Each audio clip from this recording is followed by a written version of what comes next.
is allowing a visa scam to target migrants on Facebook and WhatsApp with false promises of jobs and housing in Canada, according to a Tech Transparency Project (TTP) investigation that illustrates how the company enables the exploitation of vulnerable users. That's what we shall be discussing today! Hello, all my fabulous, beautiful people. Hope you're all well. We need to discuss the newest Canadian scam that's targeting migrants and why Meta is doing nothing about it. So without further ado, I'm going to roll that intro and we will get right into it and really telling off Google and Facebook.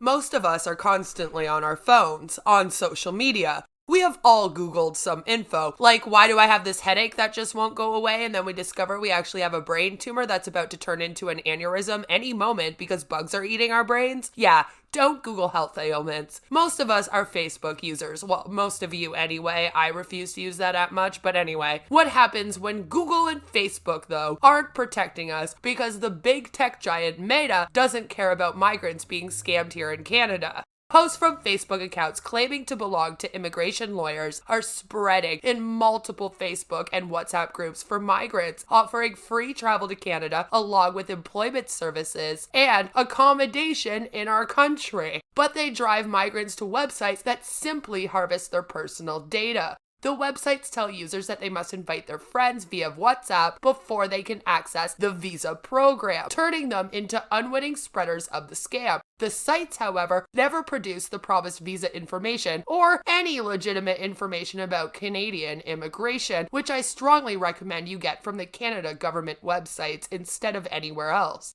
The Canadian government and fact-checkers have repeatedly warned about this visa scam, but Meta, the owner of Facebook and WhatsApp, doesn't appear to be taking any action against the posts, which violates its policies against fraud and deception. The findings does raise new questions about how Meta is facilitating the exploitation of migrants or anyone who are desperate to reach the US, Canada, and other countries, or anyone just using these sites at all. TTP's investigation shows that Google also plays a role in propping up this scam. Some of the fake visa websites use Google's analytics and advertising tools, allowing them to collect more data about people who visit the sites and make money off of those page views.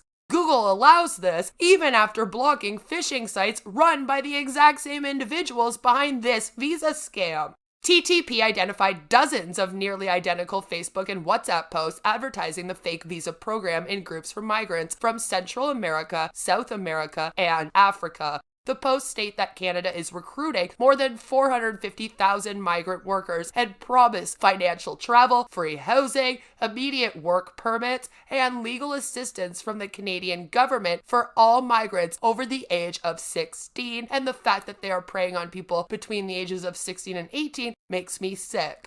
The posts all link to third-party websites that mine users' data. These sites collect the user's name, email, marital status, age, and occupation, but they don't provide any legitimate information or services related to Canadian immigration policies whatsoever. These posts that are linked to the Canadian visa scam apparently began to circulate in early 2022. Most of the websites linked in associated social media posts were registered in February of this year.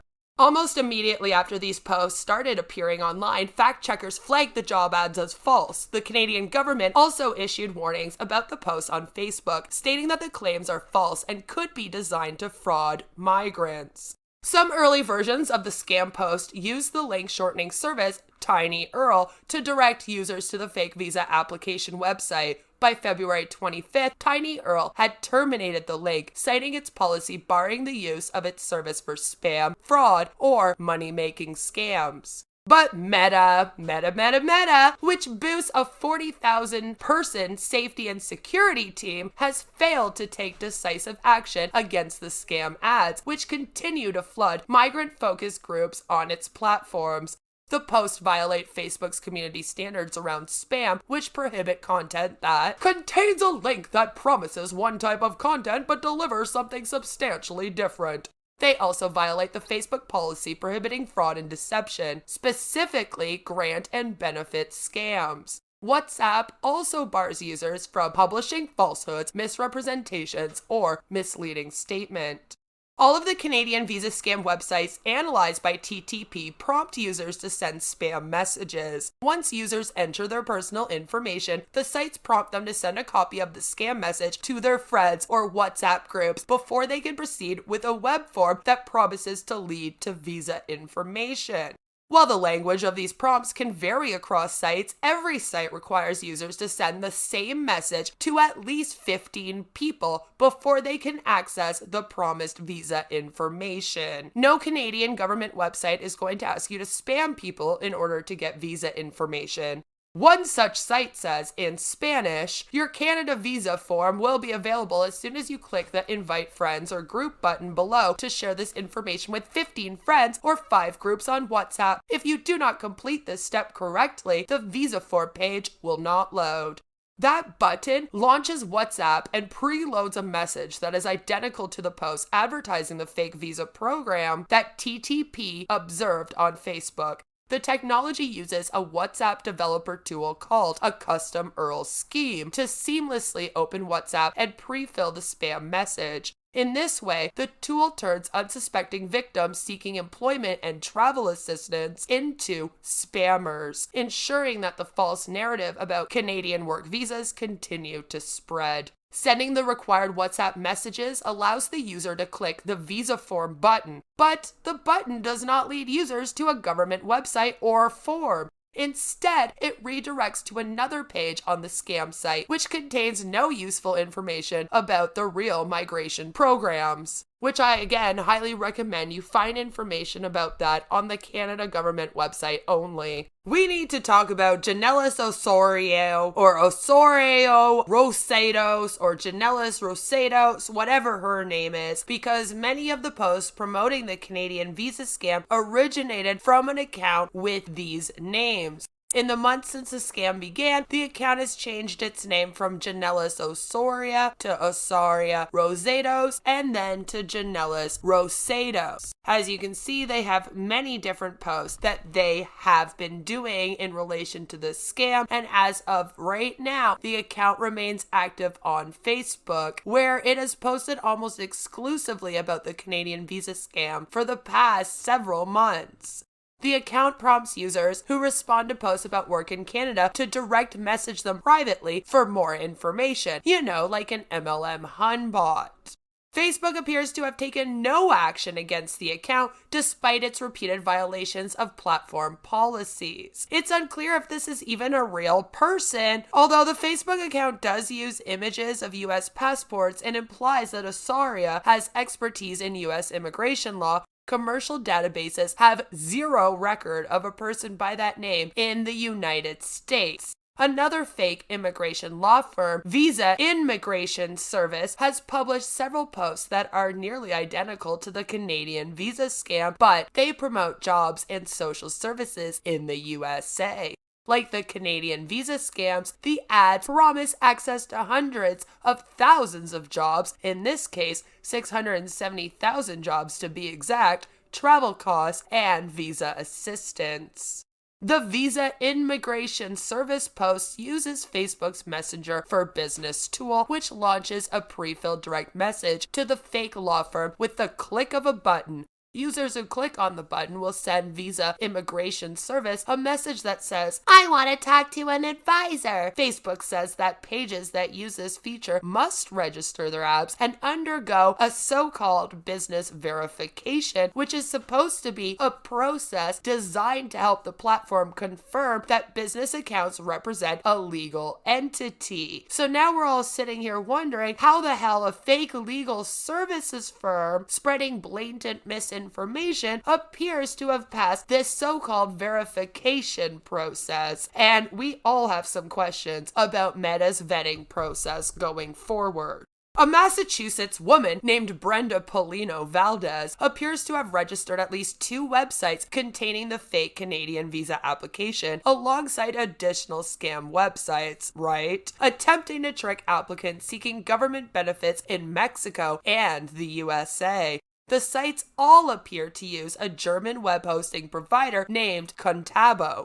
Google has actually flagged 3 of Valdez's sites purporting to help users apply for food stamps as malicious and has blocked access to them in the Chrome browser. But the 2 sites promoting the Canadian visa scam remain active still to this day, and the source code for one of the sites shows that it uses Google's free analytics tool. Security researchers have warned that online scammers can exploit Google Analytics to deceive users into giving up their sensitive data. The terms of use for Google Analytics do not appear to specifically prohibit the use of analytics tools on phishing or spam sites. They do, however, require sites that use analytics to have and abide by appropriate privacy policy and comply with all applicable laws, policies, and regulations relating to the collection of information from users. The visa scam link suspended by Tiny Earl in February once directed users to a subdomain of the website finanzasjuegos.com. That Earl now redirects to the fake visa application on another domain. It appears to be the work of a web designer named Chenet Valcourt Chinader. The author listed on this website uses the same username as Chinader's Instagram account, and the website's web administrator's email address begins with Chenet. This website participates in Google's third-party advertising network, which means that Chinader earns money from the search and advertising giant. Although the fake visa application itself does not appear to show Google ads, ads do appear alongside blog posts on this website about travel to Canada and on the unrelated landing page where the site sends users after clicking through the fake visa application. This appears to violate Google's advertising policies, which prohibit falsely claiming an affiliation with another organization, enticing users to engage with content under false pretenses, and tricking users into giving up personal information. These Canadian migrant scam posts have been shared in at least 12 Facebook groups with followings ranging between 2,700 members and nearly 190,000 users. The groups had at least 570,000 users in total, according to TTP. The engagement on the post varied, but many had several commenters asking for more information. One post shared in a Facebook group with more than 48,000 followers in March had 430 comments, 11 shares, and 184 likes. Some Facebook users said they were interested, listed their experience, and asked for more information, while others warned that the website didn't lead anywhere. "Hello, I'm an electrician, and I also manage agriculture and livestock. I'll sign up if there is a vacancy," one comment read. The subject of the post, the Canadian government, has clearly and repeatedly condemned the scam, yet Meta continues to allow posts amplifying the visa scam to circulate unchecked, suggesting that it's not conducting even the most basic content moderation. For its part, Google continues to support the scam sites with ads and analytics tools, even though it has identified similar sites by the same developers as phishing schemes, suggesting that it too fails its most basic moderation test. These oversights can have real consequences. They can hurt a lot of people. Meta and Google have policies against this kind of scam activity, but are failing to enforce those policies, putting migrant users and all of us other users at risk. So how do we combat this misinformation or stop these scams from spreading in future? We need to report the posts. If you are a part of any of these Facebook groups or see these posts anywhere, please do report them as spam, scams, schemes, and for being hella mean. That's one of the best ways to have them taken down. The only way that Facebook is aware of these posts existing is if they are reported. To combat misinformation in Latin American countries, platforms should not only employ Spanish-speaking moderators, but specialists in the languages of the continent's various areas. Deploying such language experts would help alleviate risks of taking down posts that are intended to genuinely help people seeking to migrate to the US or Canada, and then all of the scams can disappear. Companies like Facebook should include misinformation warnings akin to those included on posts discussing COVID-19 to help people find authoritative sources. We need that to happen to all posts that provide information about certain topics, such as Canadian or USA immigration laws. However, Facebook also needs to have more human moderators so they can properly investigate what constitutes as misinformation, since the bots are not aware yet. They need to learn more. Teach Al more. What do you think Meta could be doing to stop the spread of misinformation and better protect people on their platforms from these scams? Please let me know down below. Maybe you think that they're doing everything they can. Hey, let me know that down below too. Give this video a like if you thought that it was some decent information. Please subscribe if you are new here. I would love it if you joined our fabulous, amazing members. All of the beautiful people do, and you don't want to be ugly like Mark Zuckerberg. So please hit that join button. And no matter where you are or what you're doing, I hope that you're all having a fabulous, fabulous, fabulous day. Take care, and I will see you all tomorrow with an anti-MLM video. Mwah! Bye! And stay away from these damn scams, man!